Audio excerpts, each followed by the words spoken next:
One of the biggest stumblings to reading the Bible with understanding is the failure to recognize the different types of literature found there.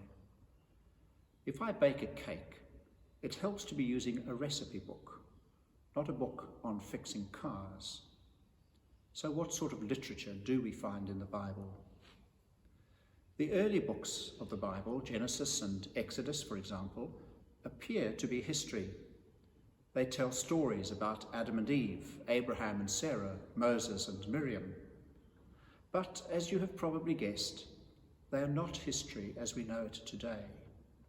For one thing, many of these early books have their roots in oral tradition, ancient stories and fragments with perhaps a grain of truth embedded somewhere that were handed down from generation to generation long before being written down. They are what I call campfire stories, the sort of thing your grandmother might have told you when you asked about your father or mother as a young child.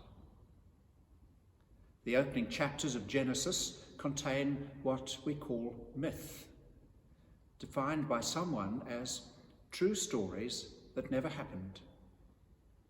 Many of us would have grown up with cautionary tales.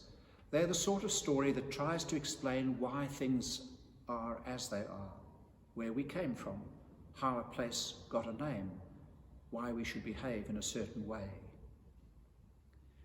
We also get long sagas in Genesis, stories built around a character. So Abraham, followed by his son Isaac and his son Jacob, also called Israel. And yes, we probably need to get this point out.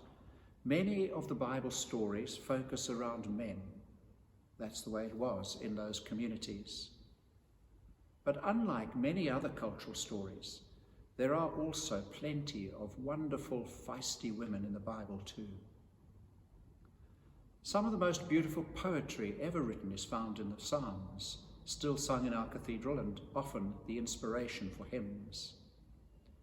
There is quite profound poetry found in the books of the prophets, and more than one piece in the New Testament which is embedded in our Christian orders of service, the Magnificat, for example. Collections of wise sayings try to make sense of questions like, why do bad things happen to good people? And they are to be found in Proverbs, Wisdom, and Job.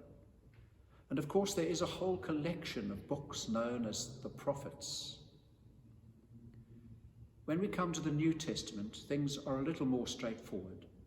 4 Gospels, Matthew, Mark, Luke, and John, give us different takes on the life, teaching, and activity of Jesus. The Acts of the Apostles moves us on from the resurrection of Jesus into the beginnings of the Christian church.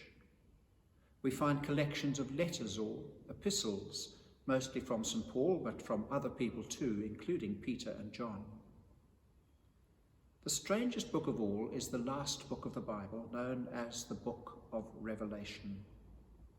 It is classed as apocalyptic writing and is full of hidden clues and meanings which only the initiated could really understand.